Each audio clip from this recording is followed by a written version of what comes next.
My dad really helped create this. I'm not giving him credit.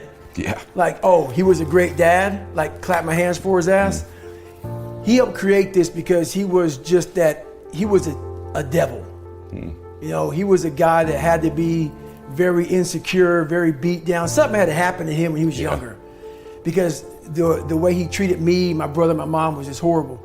So he would beat us, my mom, my brother, me. And I'm not talking about like, oh, you got in trouble, so let me give you a whipping. So I'm about 7, 8 years old, and I hear some ruckus outside my room as I'm getting ready to bed down for the night. And my mom and dad are outside my room because there's a staircase right there. And my dad is smacking the hell out of my mom and knocks her almost unconscious, where she's kind of out of it, you know, she's kind of loopy. She falls down, he grabs her by her hair and drags her down the stairs by her hair. And so at this age, I'm sitting thinking, man, you know, what the fuck should I do, man? Like, you know, I'm scared, but then something in me saying, you gotta go and do something. I'm scared to death of this guy because he's been beating the shit out of me since I can remember. And I mean, like, laying me out for nothing. So I go on the stairs and I jump on his back, and literally he tells my mom, you're raising a gangster, as she's like on the floor. And he's almost smiling, almost like proud, but that smile went to a frown pretty quick, and he beat the living hell out of me. And he beat me literally from my neck down to my ankles, like black and blue. When I laid in the bed and looked at my mom, she put the covers back, I'll never forget looking at her face. And her face is tattooed in my brain. And why I say that, this past year, I got the VFW award for Americanism Award. And if you Google David Goggins VFW Award, I'm in front of 5,000 veterans. And I'm getting this amazing award. John McCain got it. And I'm up here thinking, man, I'm up here getting this award. This is amazing. It's for giving back and also having a great military career. And I could give this 6-minute long speech. And I'm up there, man, I'm talking, and I'm thanking people who helped me out. And I get to my mom, she's sitting back, you know, she's sitting right here on stage, but behind me. And I haven't cried in 30 years. And I turn around and say, and I want to thank my mom for not picking me up when I was knocked down, but teaching me how to get up. Because she never picked me up ever. And because her circumstances sucked. So anyway, I look back and I said that, and when I got done, I didn't even get a chance to say it.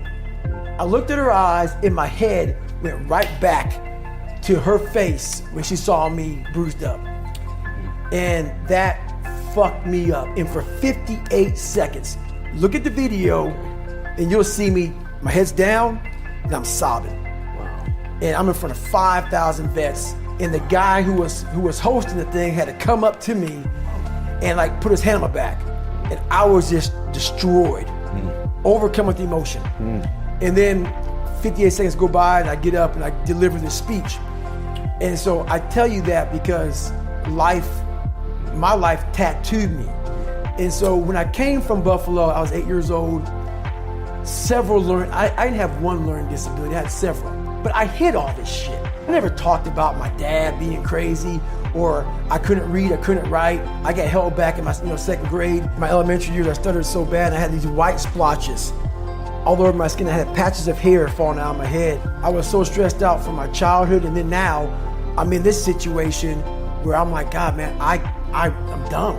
I'm like this black kid amongst all these white people, and it just made me feel just fucked up. And my mom was working 3 jobs. We lived in a $7 a month place. She was never home, and I was like, but I didn't want to put my troubles on my mom.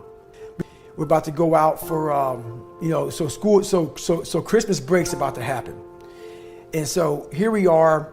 We had elementary to junior high that rode our bus. And we pull up in front of the junior high school, and the bus lets out, but not yet. This kid who missed the bus, he missed the bus because he had some cookies for the bus driver. He goes over, and I tell a story because this story, it fucked me up so bad. And this kid, mom brought him to school, and I see them pull up. I'm in the back of the bus, and I'm in the very back, right by the back wheel, facing the parking lot. The parking lot is probably 20 feet wide. And 15 buses are lined up, and we all open the bus doors at the same time we all get out. So the kid, I see him, The mom yells over, you forgot something. He obviously forgot the cookies. He goes back, gets the cookies. I look forward. The bus moves forward maybe this much. Next thing I know, I'm hearing this lady screaming, top of her lungs, pulling like at her hair, this yanking at her hair, this screaming bloody murder. And I'm looking over to the same lady that called her little boy. I'm like, what the hell? And she's looking down under my tire. And so I see these things on my window, and I don't know what they were, but they were like little spots. So you know how the old bus school, the buses have little things you push in, you pull the window down. I push me, I look down, I'm looking at her, and her face, her eyes are looking right down underneath my tire. And I'm like, what the hell is she looking at? So I look down, and this kid's head was this flat, and his eyes were bugged out of his head. And I tell you that story because a year, almost exactly a year later, the same exact time frame, the day after Christmas, my mom's soon-to-be my soon-to-be stepdad got murdered. So that, I tried to bury that, and now my 8th grade year, he gets murdered. And so what happens, I had to bring you back here to set the tone for what happened. Now I'm in 7th grade, and I see this little kid's shoes like this big. He was an elementary kid, just twisted in. And I'm just like, what the fuck? And then nearly a year later, the day after Christmas, a year later, my soon-to-be stepdad gets murdered. And I tell you that because I slept on my floor for probably, I don't know, 4 months to 6 months. I was afraid to sleep in my bed for some reason. Don't know why.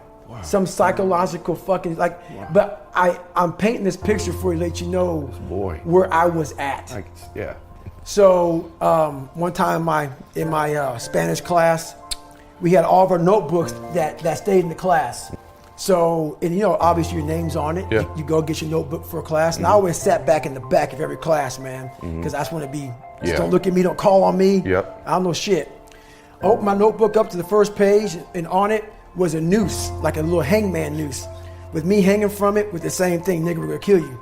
My mom didn't know how bad my grades were. She never saw one report card. I hit everything from, and she didn't ask. She was so bogged down with life. And so I got away with a lot of shit because her mind was occupied. So it made me, honestly, a weaker person. So I scammed life. My mom helped me scam life for a while. But this time I couldn't scam life. I went the second time, took the ASVAB test, failed it again. And a week later, she got a letter in the mail from my high school. And I'm a junior in high school, and the letter says pretty much your son's gonna flunk out. He's missed 25% of school. I was exposed once again. My mom goes, well, she read the letter to me, she put my bed, and her best advice was, guess what? You're gonna flunk out of school. That was it, in the conversation. So I look in the fucking mirror, I see this letter, I'm fucked up, and I'm like, you know what, man, no one is coming to help me. So I started talking to myself this way in this mirror, because when nobody coming back to fucking help David Goggins, that was my mindset now. I have to change, because I can't stay here. I can't, I looked at myself in the mirror and I was defeated. I go, look at myself. I'm like, who am I? So I'm defeated in this mirror and I'm like, okay, I'm changing. I said, Mom, can we please get a tutor? So we can only afford $15 a week for a tutor. So I have 4 hours a month. Okay. 4 hours a month. I had a 4th grade reading level, man. Wow. 4 hours a month for 6 months. That's all I had.